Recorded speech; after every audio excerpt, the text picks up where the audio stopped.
Welcome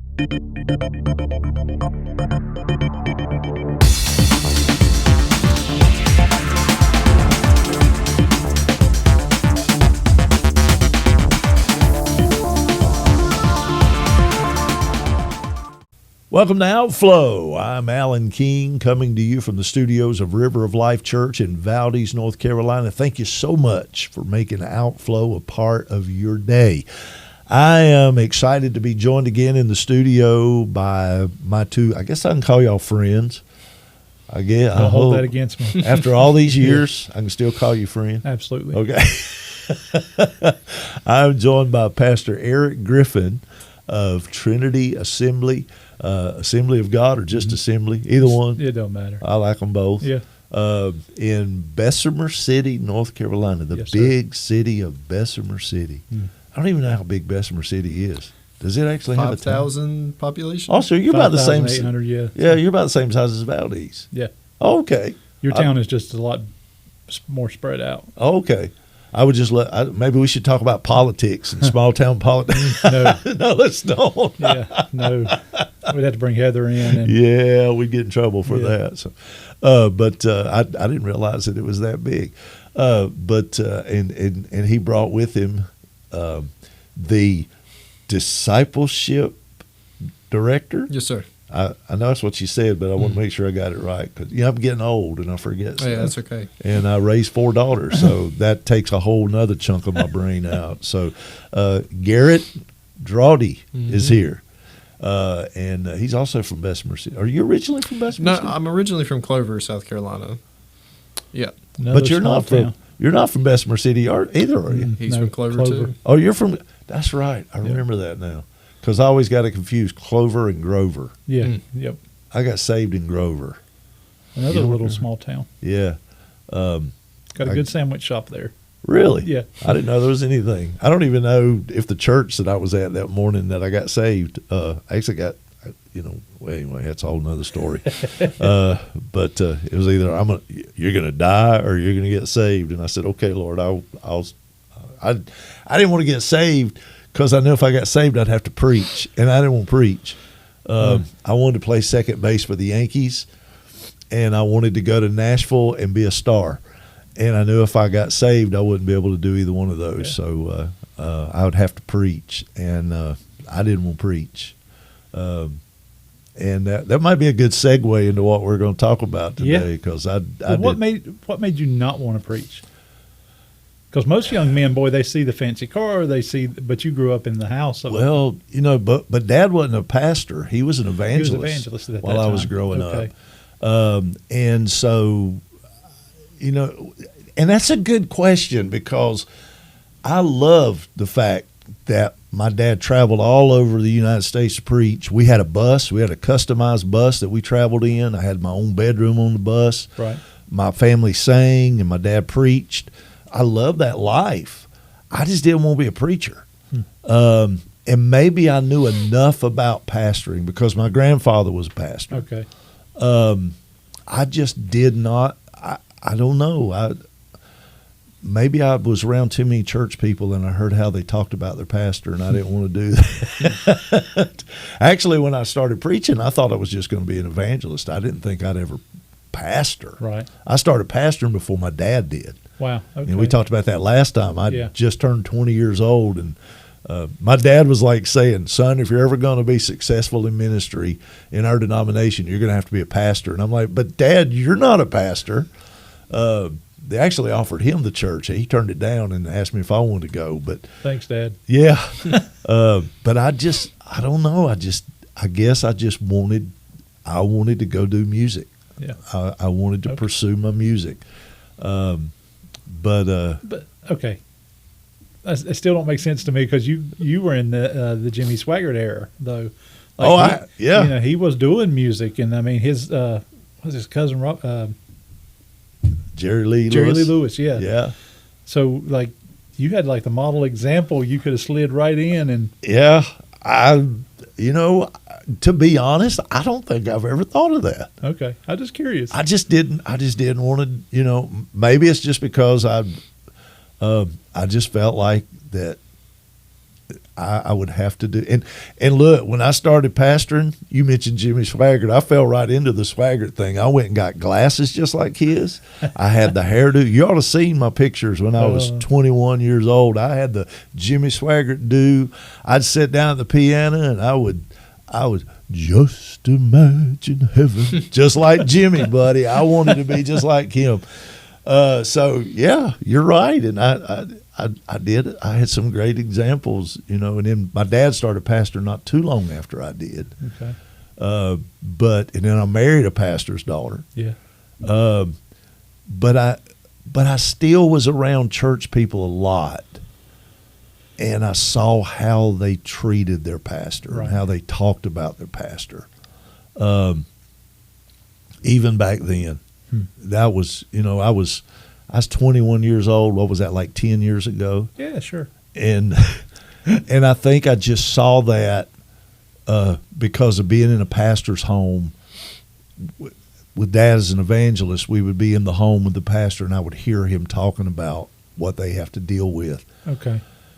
And so without even knowing it, that was already planting that seed of negativity. Yeah, I guess so, Yeah. And then I got into it. I finally, like I said, it was either preach or die. Right. I mean, and I said, Lord, I don't want to die like this, so I'll preach. Yeah. And I love the decision, and I love to preach. Mm-hmm. I know this isn't what we planned on preaching about, or talking about, but can I just tell you what happened to me? Yeah. I pastored that first church for about a year and a half. Hard. I mean, it was a little church that had never done anything, but it was close to home. They had a parsonage. They weren't paying anything, but it was a start, and I thank God for the start. I ain't gonna say I learned how to preach there, but I did the best I could. Then I went and said, I need help. What do I do? Well, just be faithful. We're going to move you to a bigger church. So they moved me to a bigger church, church with about maybe 50 people. Beautiful parsonage. It was in Chapel Hill. Oh, wow. I'm a huge UNC fan. Yeah, you are. I used to play pickup basketball with Michael Jordan while I was there at that church pastoring. Wow. I was in hog heaven. But then religion showed up. I started saying, hey, let's get on the college campus and bring these students. We don't want those students here. Right. Hey, they're building a housing development 2 blocks from the church, low income. Let's get in there. They're putting 200 apartments in there. Let's go get these people. We don't want them snot-nosed black kids in our church. I was crushed. Right. It was like the church turned on me because I wanted to harvest. Yeah. Let me tell you what happened, and I'm not proud of this, but there might be a pastor listening that needs to hear this.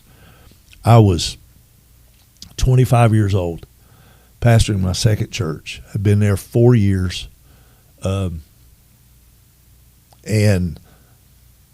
we lost everything we had.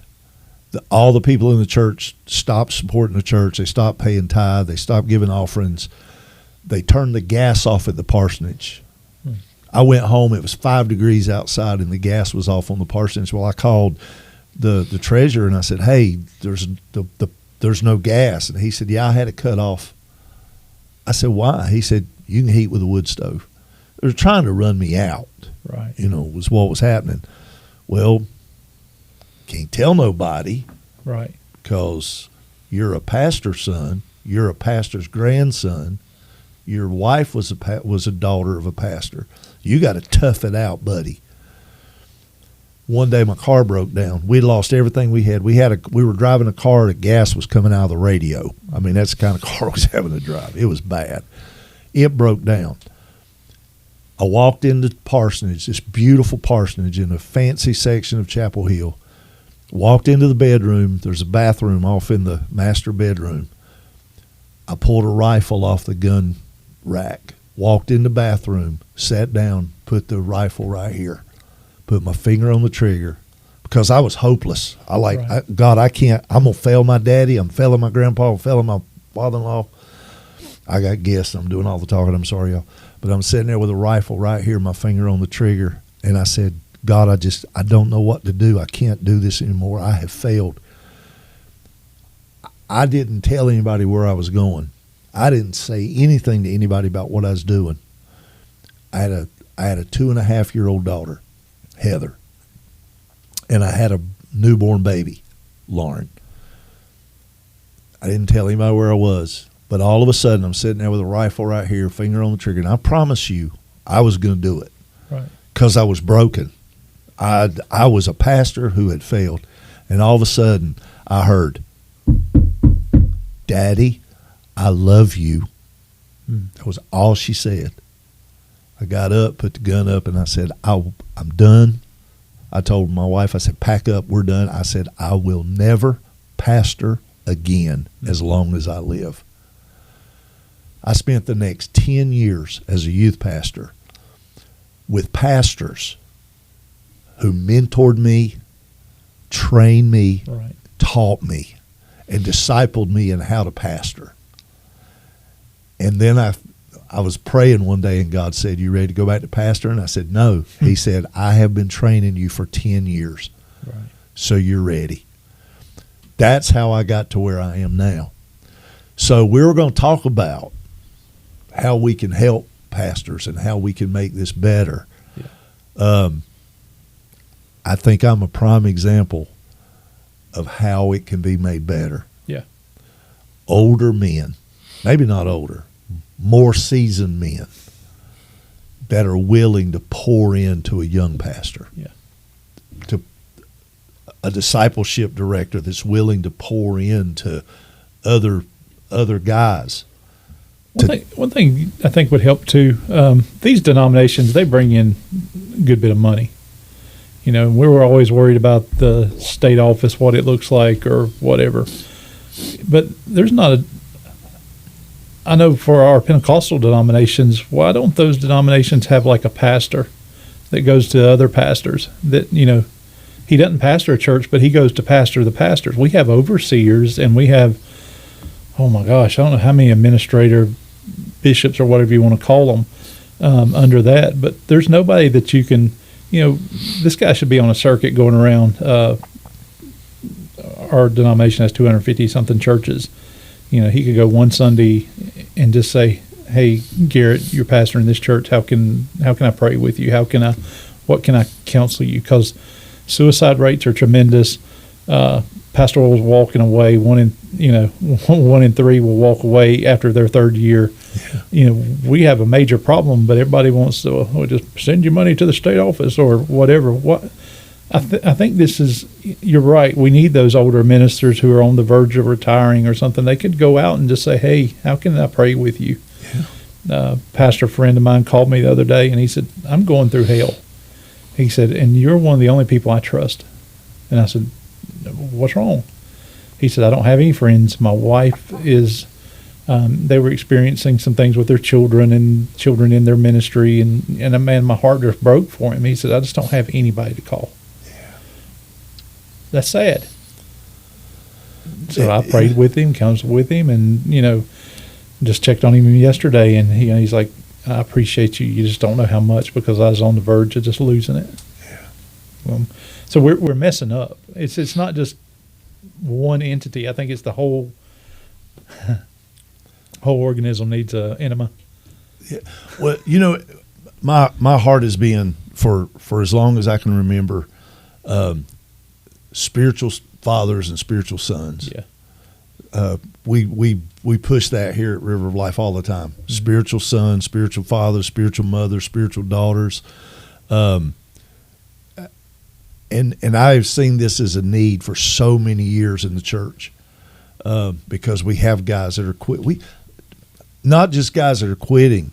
We have guys that are falling into error, that if there was a wise mentor that could look at them and say, "Hey man, come back, let's come back around." Right. You know, you're going in a direction, you're overemphasizing money. Yeah. You're getting involved in this, or let's pull, we have so many retired ministers that have done incredible in their ministries. Right. That would be chomping at the bit to help a young pastor. Yeah. But we've got to have some kind of system in place that'll connect. Yeah. And we don't have that. We just don't have it.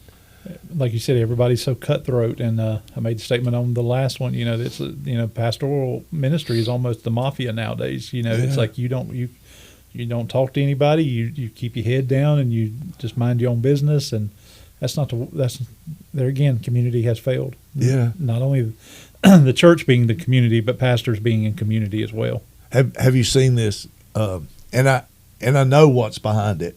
It's this what my mom called the green-eyed monster, jealousy. Yeah, jealousy. To where you almost rejoice at the failing of another pastor. That you need to go back to Calvary if that's where you're at. But we see it. Absolutely, yeah. Just like you're talking about your dad having the heart attack, and everybody lined up. Well, if he don't make it, my Lord, where is our heart? Where is our conscience at? I mean, have we seared it so badly? Yeah. That's I think what we've got to do is we've got to start with people like Garrett, right, and what he's doing and what you're doing, to bring these younger guys up and teach them not just what to do right, what not to do wrong. Absolutely, yeah. Both, and be real. And one of the things I loved about you at Drawdy, whatever you want to call it, it's like you would be real. Like, I was young, I was impressionable, I was looking up to you, but you would say, well, you can't come over on Tuesday because that's naked day. And I'm like, what is naked day? All these images, I'm very visual, and I'm like, oh. And but it was your laundry day, but that made sense to me, because even though you're the man of God, you were still human. We still do laundry.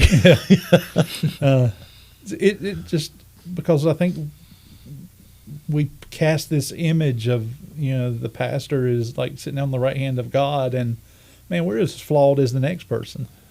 And we're just, I say this all the time, we're just one beggar that found bread, and I just want to show it to everybody else. Yeah. So I think we got to get out of this Hollywood mindset of what a pastor is and just get back to the nitty gritty, knowing that a pastor is flawed, we fail, but we know where our strength lies. Yeah. Well, I can speak on that. So, like, I do the discipleship thing, and I enjoy that, but I'm called to be a pastor one day myself, and I know God has called me towards that. I didn't see the negatives in the church like you did whenever you were coming up in it. I had no idea of any of that, even though I was raised in it. But I did see the Hollywood aspect that you just said. Oh, here's this pastor who is holier than thou, almighty, praise the pastor. That was my idea of it. He never did anything to give that off. No other pastors I ever saw did anything to give that off, but that was why I ran so hard. That and just, being a rebel. But, that's what pushed me away from it. Yeah, because the image that pastors portray is almost unattainable. Well, it is unattainable, because they ain't attained it either. So... And we could name names, but there are some mighty men that, I mean, you see them at Bass Pro Shop and they're in suits. Yeah.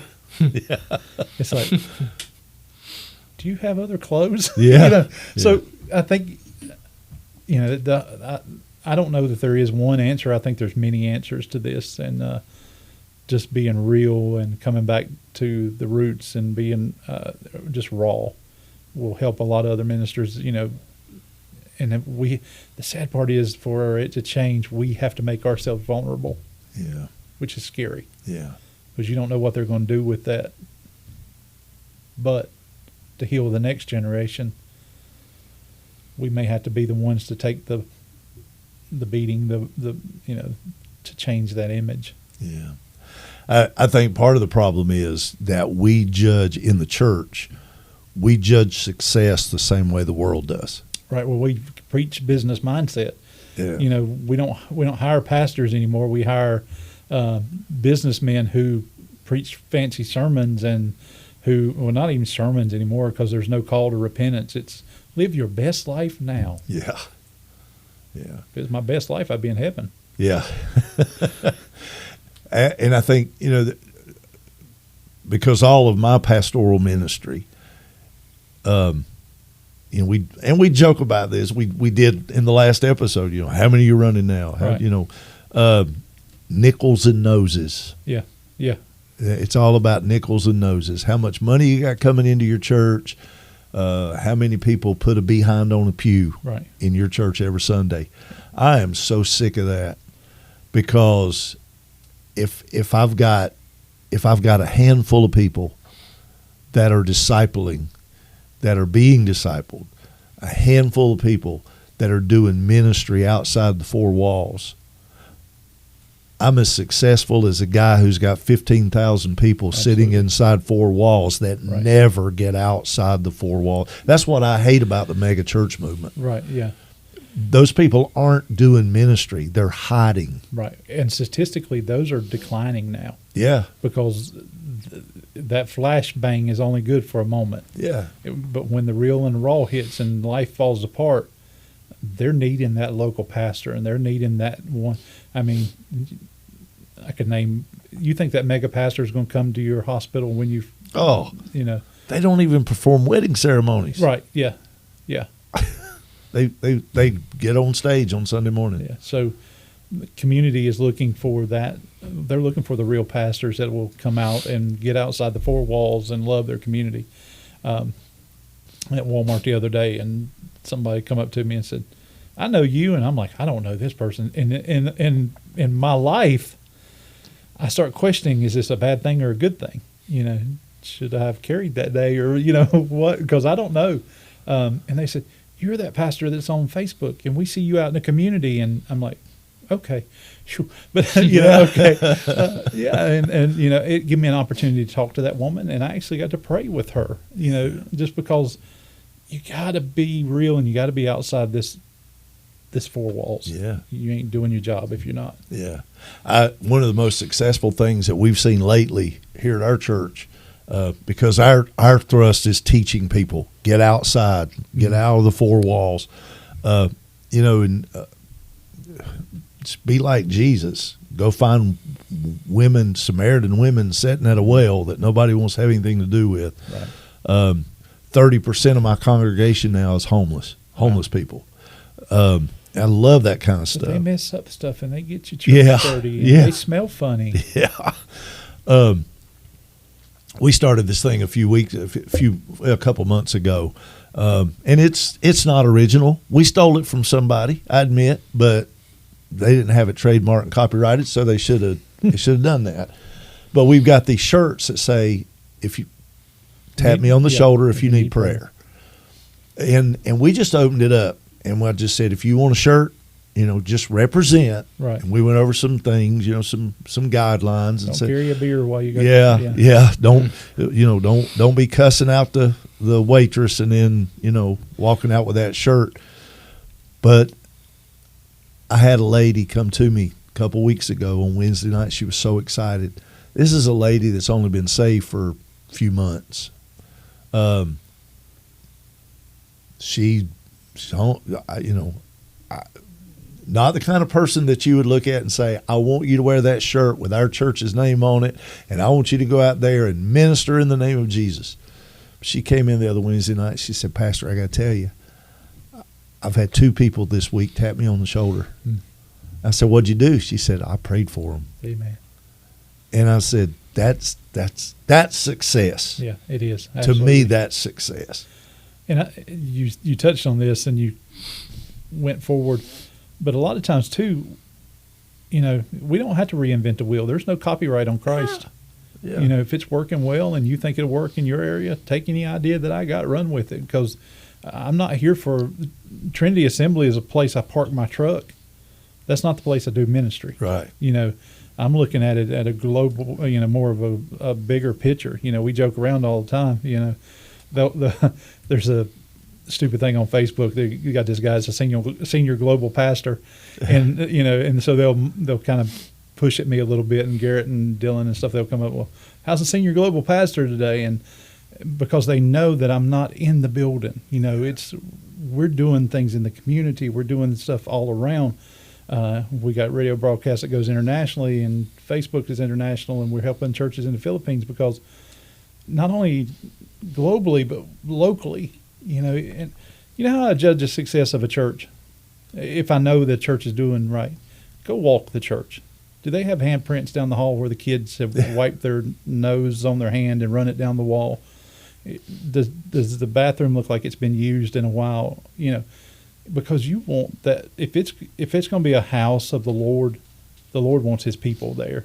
Yeah. You can't discriminate and say, well, you can't have the homeless, or you can't have, we're a white church or we're a black church or whatever. Man, just cast the net. He called us to be fishers of men, but a lot of times we want to fish in somebody else's fish bowl, or we want to take and use a rod and reel. If you use a rod and reel, if I put a brim or a shad on my hook, I'm going to catch a bass because that's what I'm going after. Mm-hmm. Throw the rod and reel in the river, get you a big old net, and just drag it. Yeah. You're going to get all kind of stuff, but that's who Jesus went after. Yeah. I mean, who needs the great physician? It's not. I think Jesus said it the best: "Let the dead bury the dead." Yeah. Go get the ones that are living that need help. Yeah. And you're doing that. You got. You said 30% of your congregation is homeless. I mean, they don't pay a lot of tithe. Right. So why did you go after them? What made that your heart? That their soul. There, that part. Jesus is coming. I think we as pastors, sometimes we miss the fact that there are those that are dying. Yeah. Everybody has a soul. Yeah. Everybody.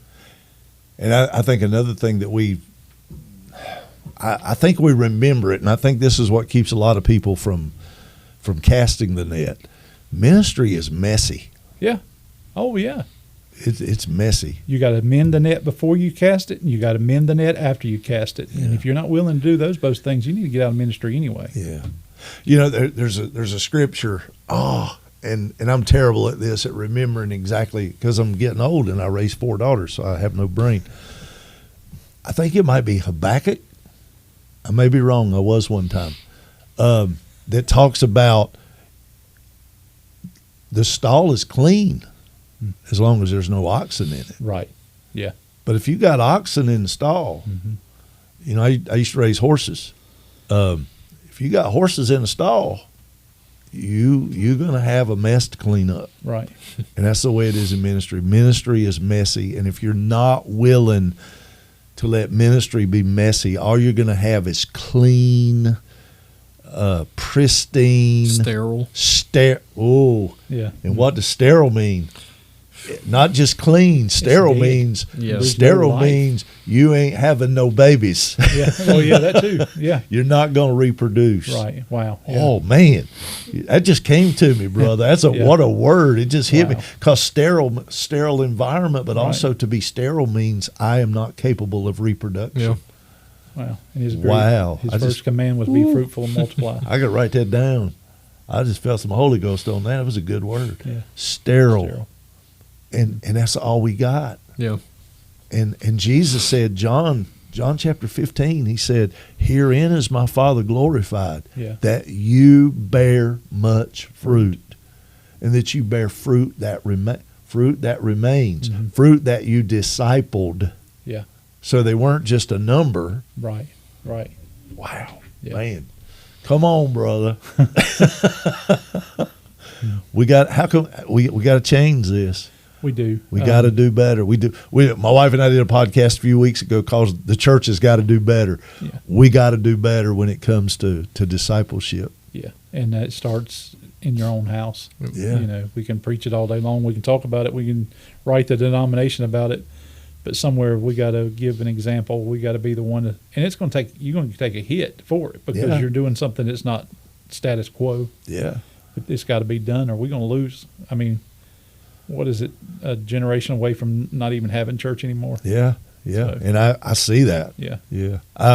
But I love what you're doing because you are carrying that commandment out. You're not just, seeing how many numbers you can get. You're actually doing the discipleship, and and I love what Garrett's doing with the discipleship ministry. In fact, some of the guys that are in that internship program, they're here in our studio. We have a studio audience today, and that's exciting. But you're actually doing what, and it's not all. It's look, you kind of touched on this a little bit. I don't know if it was earlier in this episode or maybe the last episode. You mentioned, or you alluded to this. That it's not just about preachers. Yeah. It's not just about apostles, prophets, pastors, teachers, evangelists.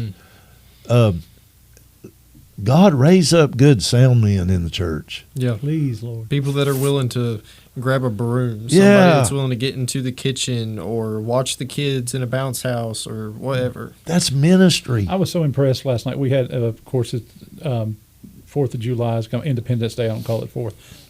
Independence Day is coming up, so we celebrated 250. This past Wednesday, yesterday. We invited the community in. So much so, I had one of my church members call me this morning early, and she said, "Do you know we had people that don't attend our church come?" And I'm like, "I hope so." Yeah, that was the idea. And her whole purpose was, I got to talk to people, and we loved on them, and they're coming. And I'm like, "That's great." But that was the way she started the conversation, and I'm like, "Uh-oh." But she was really excited.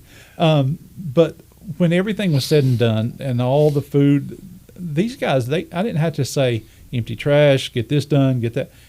I just watched the church. They were more active in the cleanup and and that's so important because, when Paul was preaching, it got to the point he said, "Wait a minute, we the pastors need to devote ourselves in study and in and so they sent out these others to take care of the widows and orphans, to handle the other stuff, so that we could devote our time to ministry." And I'm not trying to be boastful or anything like that, but it was so refreshing to me because I'm tired after that, and I'm sitting there and I'm watching, and they come alive, and the church just did, and what they did was as much ministry as what I'm going to do Sunday when I stand up in the pulpit. And it's so important. But yeah. we have developed a culture in most churches to where to get stuff like that done, we just pay people. Yeah. Oh my gosh. Yeah. Pay them to do it. What happened to servant ministry? I came here 24 years ago to River of Life, and when I got here, they were paying everybody to do everything. They were paying nursery workers, lawn maintenance, everything. Everything that was being done was being paid. Mm-hmm. And so we began to transition out of that. And it's been such a blessing because now I have people that say, "Look, my ministry is to clean those bathrooms." Yes. My ministry. I had a lady the other day, I said something about people doing stuff without getting paid. She said, "Paying somebody to do something in the church?" Huh. She said, "That'd be like me, my grandma paying me to do something at her house, She said, it's ministry, and folk don't realize it's not just about saving money. It's the fact that if you want to be great, learn to be a servant. Right. Yeah. And so it's such a blessing. I have people that, and their ministry is cooking. Yeah. Their ministry is taking homeless people to the doctor. Mm-hmm. They're different things, and we're teaching them. It's not all about standing in the pulpit. Right. My job in standing in the pulpit is to perfect the saints. Mm-hmm. Yeah. To go out and do ministry. If you ask them what my job is, they're going to tell you that I'm a equipper of the saints. Yeah. That's my job. I don't know how many times have I said it, Garrett? Plenty. And what do I do? Oh, don't put me on the spot. For example, if the children's minister comes up and says, "Hey, I want to," or somebody comes up and says, "I want to do children's ministry." Okay, well, what do you walk them? You walk them through. You ask what they need. You go through the process. What we need to purchase, what we need to do to make you successful. Because my job is to make the congregation successful. If I do that, then the congregation's going to win to the kingdom. Yeah. So, well, I remember when we first met 100 years ago. I think we were in a revival listening to Noah preach, and no, but I remember we knew each other, but we'd served at youth camp. Yeah, we'd worked at youth camp and stuff together. And I remember you came to me. I was teaching at a conference, a youth thing, where they were training youth ministers, and I had the honor of speaking at that. I think I preached the last service or something. And when I finished, I remember you came to me and you said, I didn't have a youth pastor. I was pastoring in Charlotte. I didn't have a youth pastor. And you came to me and you said, you said, I want to be your youth pastor. And you remember what I said to you? I can't pay you. Yeah, I ain't got no money. I said, don't worry about it. I said, and you said, I don't care. And I said, no, man, you don't realize I cannot pay you anything to be a youth pastor. Because we didn't have the money. And I remember he said, I don't care. Yeah. I just want to come. And we had some great times. We got a lot of ministry done. We did stuff that you weren't even supposed to be able to do. Right. Yeah. We didn't know any better. No. We just did it. Right. And I mean we were in the hood. Yeah. In Charlotte, in the hood. Right. Yep. And we didn't know what to do. No. But we did it. Yeah. And if that, I remember a few years ago, I was looking for a youth pastor. I had my youth pastor had quit from here at this church. And I put out resumes, or put out a call for resumes. I said, I'm hiring a youth pastor if you'd like to send a resume. And I sent it to my alma mater, our denomination's college. I won't say where that is, because I always get in trouble when I do. But I started getting resumes asking for. One guy asked for $86,000, a car, not living in the youth parsonage. They wanted housing allowance because they wanted to buy a house. And I wrote him back and I said, when they pay me that, we'll talk. Right. I'm the lead pastor and I don't get that. It was so ridiculous. Some of these guys were not even graduated from college yet. What church pays that? Well, there's somebody out there does, and I'm thinking about going back into youth ministry. Yeah, I mean, but that was the concept. And I found a guy that came, and you know what they told me when I hired the guy that came, did a great job. Kevin and Joyce Mace came, did an incredible job. They're now ministering in Florida. Yes. But Kevin came in, and one of those guys told me, because I said, this is what I can offer. And he made the statement, you'll never find anybody that'll work for you for that much money. Kevin did. He was with me for 7 years and got one raise the whole time. If you have a heart for ministry, you're going to do ministry at whatever cost. Yeah. You don't know it, but I don't know how. I bought a lounge chair at one of the sporting goods stores there in Charlotte, and that would recline and had a little leg thing. You don't know how many nights I slept in my office at the church because I didn't have the gas money to get back home, but I knew how important it was to do ministry. So when the calling is on you, you're going to do whatever it takes for whatever, and no offense, but whatever crumbs are shot your way, because you know that the ultimate thing is God's going to take care of you. Yeah. And whether I'm rich or poor really doesn't matter, because at the end of the day, what really matters is how many souls are you winning to the kingdom. Yeah. Because I can have the fancy house, I can have a fancy car, and I can do all the things, but man, if I did not win the lost, I have become nothing. Yeah. We emphasized our people here, this thing that we call aisle 11 ministry. And I tell them all the time, aisle 11, that you go into Walmart and you find that person on aisle 11 or whatever aisle. Right. I just say aisle 11. That when you're walking by them, the Spirit of God speaks to you and says, speak to them. Yeah. Pray for them. Heard the story of a guy. This is where this came from. I heard the story of a guy who was not a pastor. I think he's in Alabama. Wasn't a pastor. But the Lord spoke to him and said, I want you to go to Walmart, and I want you to sit outside or go in, whatever I tell you to do. And the guy would just go to Walmart and hang out. And he said, whenever I tell you to pray for somebody, go pray for them. There were people that got up out of wheelchairs. There were people that were healed of cancer. And here's what the Lord said. Don't tell them your name, pray for them, and then leave. Right. Don't bring any attention to yourself. He said there were countless people that got healed, that got saved, that got delivered, and he never got credit for it. Wow. He didn't have a title. He didn't have a salary, but God was using him. And so I emphasize at our church, go this week and do some aisle 11 ministry at Walmart. Could it be possible that instead of trying to build our ministry, if we would build his? Ooh. Yeah. And you know what I've noticed? After all these years of pastoring, all these years of ministry, in 2 years, I'll celebrate 50 years in ministry. Wow. And you know what I've noticed about ministry? That preaching ministry that I said I didn't want to do, I ran from. You know what I've noticed is that the more that my focus turns outside the church, the easier it is. Yes. Mm-hmm. I don't have nearly the tension of how we going to have the money for this or how we going to have the people for that.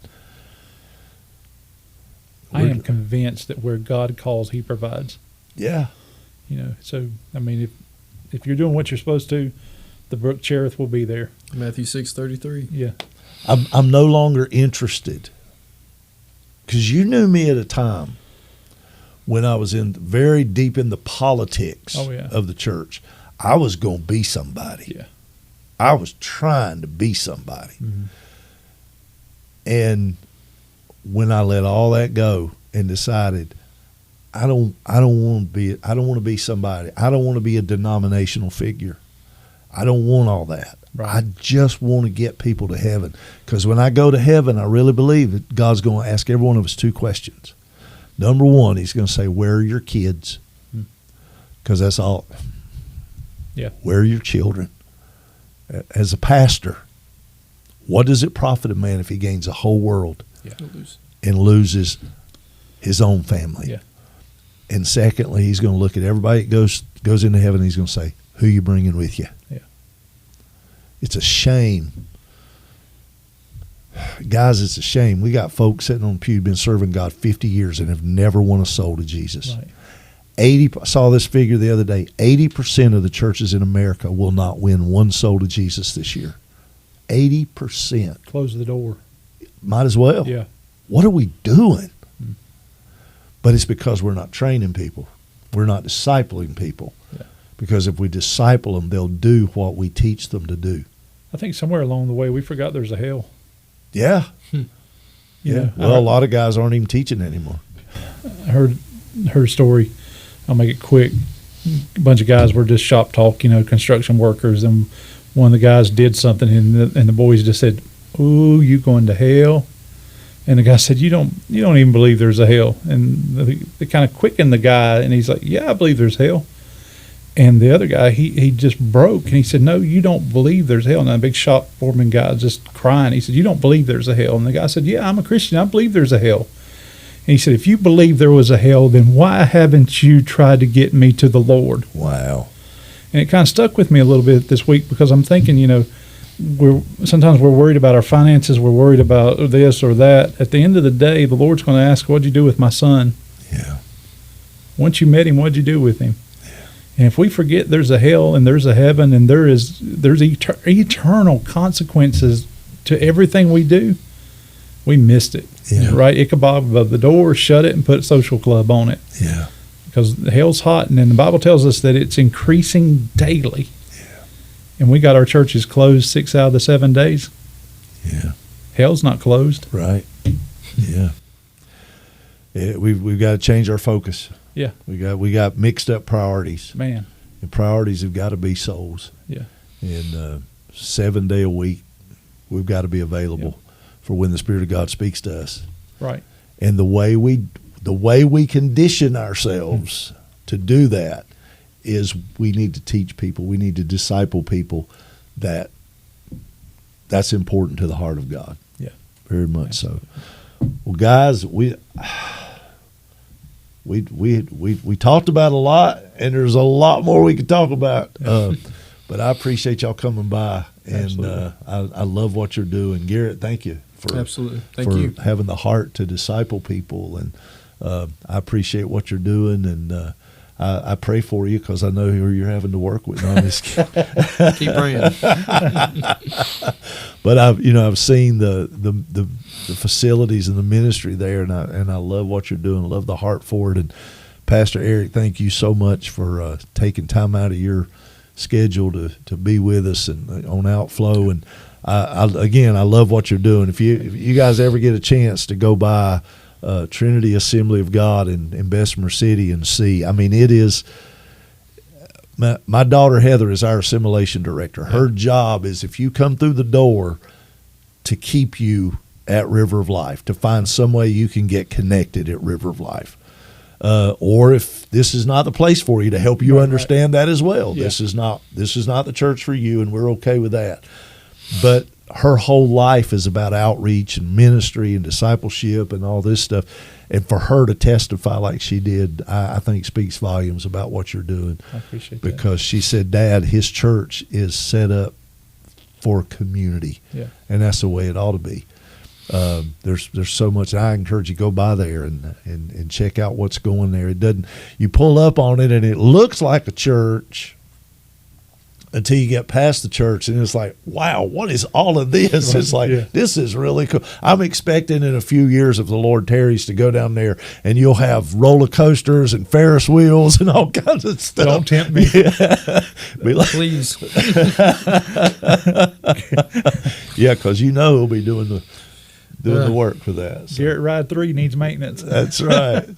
But I do appreciate what you're doing. I appreciate your friendship, and I appreciate that you are one of the ones on my short list that I could call you and say, hey, man, I need you to pray about something with me, because we all face those times. And if there's a pastor watching today, I know we've gone a little over, but if there's a pastor watching today and you're struggling with stuff, or maybe you've got a dream in your heart of having a church that is outreach oriented, and you want so much to get out in the community, but you feel like that you don't know whether or not your church would follow you there. Because I understand, man, there's some religion, there's a lot of tradition left, there's a lot of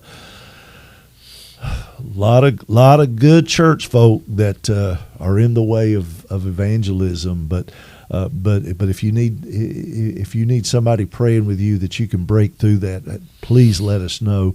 As I said in the last episode, if you are a pastor and you need somebody to talk to, you don't even have to tell us your name. You can stay anonymous if you want to.